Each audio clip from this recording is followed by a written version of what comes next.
feels like I've spent my entire life trying to be my own man, you know? There are times when being your own man is not an easy thing to do, ever. But I've always been a stubborn bastard, so I keep trying, whether it's possible or not.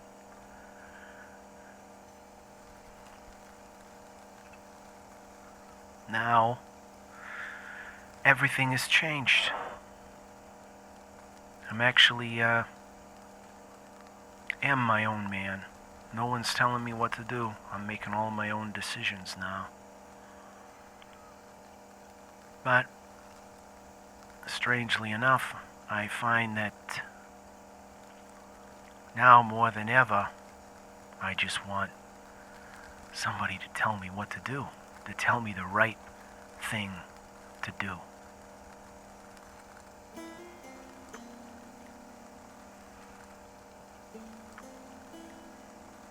I graduated from Catholic high school, right in the heart of Boston. Don Bosco Technical High School is a Catholic school. Only thing that kept me in that school was, I don't know, the shop program and hockey, to be honest.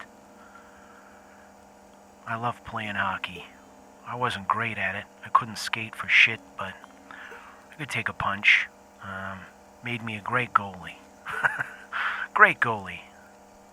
But back then, I was always good with my hands. I was one of the few kids in my class who actually had a good paying job all through high school. Always had money to spend on cars and girls and going out to the movies and things like that. But after high school, that changed. Everybody else moved on, went to school, got degrees. Me, I had nothing to do. Just working at the service station, fixing cars, making money, but ultimately that wasn't enough. It was when I got hooked up with some hoods, started getting into some unsavory things, started getting into a lot of trouble, that I knew it was time for me to remake my life. So I joined the military. Now, of course, this was right around the time, the height of the Sino-American War. When I enlisted was, when we had invaded China. It was in the years leading up to the Battle of Anchorage. Mostly I joined because I figured I could learn something. I could contribute something there. And I was told that because of my talents with the tools, I would spend the majority of my time in the motor pool. Well, that's not exactly how it worked out. First, it started by me getting shipped off to China, and I spent a lot of my time fixing power armor. I didn't wear the stuff, but I fixed a lot of it. That also meant that I needed to be out in the field, and before long, I was training to be a grunt like everybody else. After a couple of tours in China, as the invasion started to wind down and the final conflict in Anchorage was looming, I met Nora. Nora was a breath of fresh air. She was something special. She was everything I was not. She was good, kind. She was confident. She was sure of everything. And she was sure of me. No one since my Grams had been sure of me. So, it was, a whirlwind romance. We spent a lot of time together in those 2 weeks, and I couldn't stomach the idea of going back to Asia without first asking her to marry me. And she said yes. I couldn't believe it. I went back to the front with a fiancé and an engagement ring and a picture of Nora tucked in my coat pocket. Those were good times. Even though we were apart, I knew she was there. I knew she was rooting for me. I knew she was thinking about me. That gave me peace. I always thought, how is a girl like this interested in a mutt like me? No prospects, really. Anyway, I thank God for the strength that she gave me, for the timing of our meeting, because when I went back to the front, things changed a lot. My unit was transformed. We were essentially dissolved, and the members of my unit went off in different directions, and I was reassigned to a heavy infantry group that would be in charge of supporting, the heavy armor during the battle. And it turned out not to be exactly what I expected. It was much more of a combat role than I ever imagined. I had to draw on resources I didn't know I had to stay alive. I'm happy to say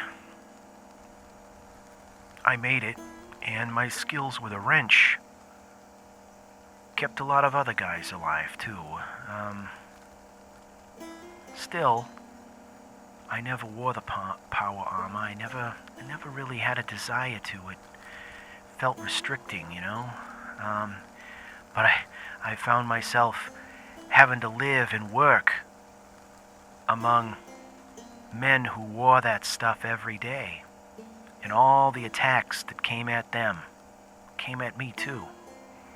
Me and the other guys in my unit, we were just mechanics in heavy armor, but we had to learn how to fight. We had to learn fast if we were going to stay alive. And there were a lot of us who did not. Now, I find myself shipping back home.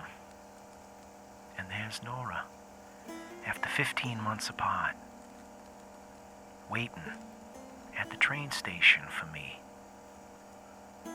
I can't tell you how happy I was to see her face. But then I saw an infant in her arms. And she wasn't babysitting, that was her kid. I was dumbfounded. I felt betrayed. It was like a dagger through my heart. And from that day on, our relationship just wasn't the same. She insisted that she had not been with any other man, that it had to be my kid. But that made no sense. It couldn't be my kid. 15 months? Well, from that point on, things got ugly. I was distant, I had trouble reassimilating into society, and this thing with the baby on top of it, I didn't know what to do. Her father insisted that we were still getting married, which we did. And he set us up with a new house outside the city.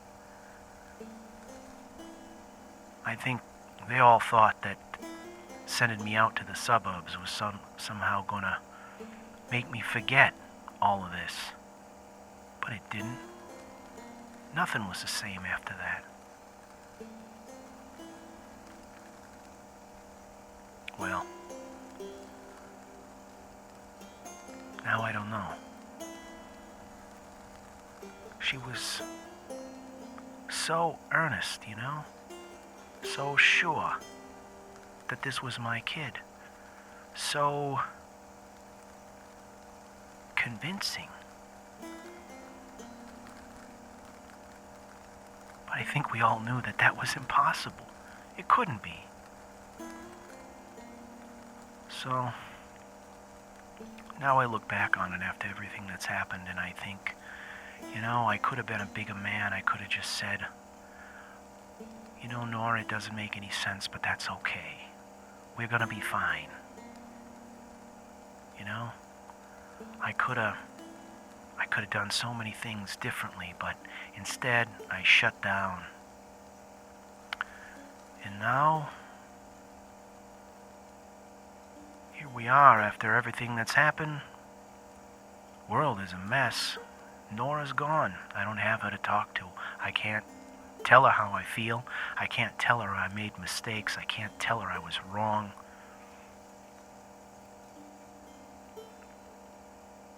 I can't even give her a proper burial.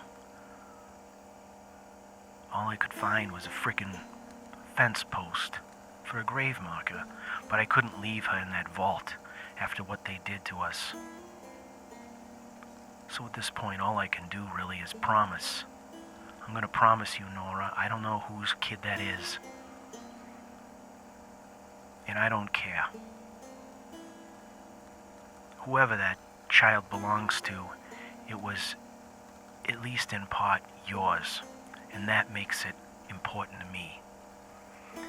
So, I'll do what I can to find Sean for you.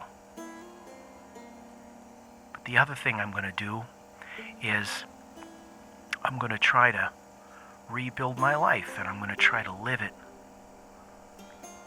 like you would have.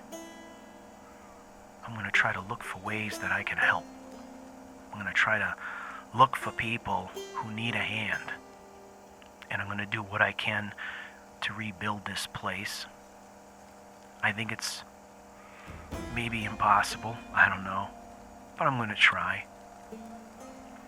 And I'm going to thank God every day for the few months that I got to spend with you. And I will always regret wasting the last few. So, God bless, Nora. I'm glad you're not here. You would hate it. Maybe you're someplace better. But from now on, I live my life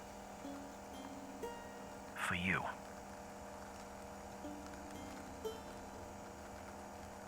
God bless. I'll talk to you tomorrow.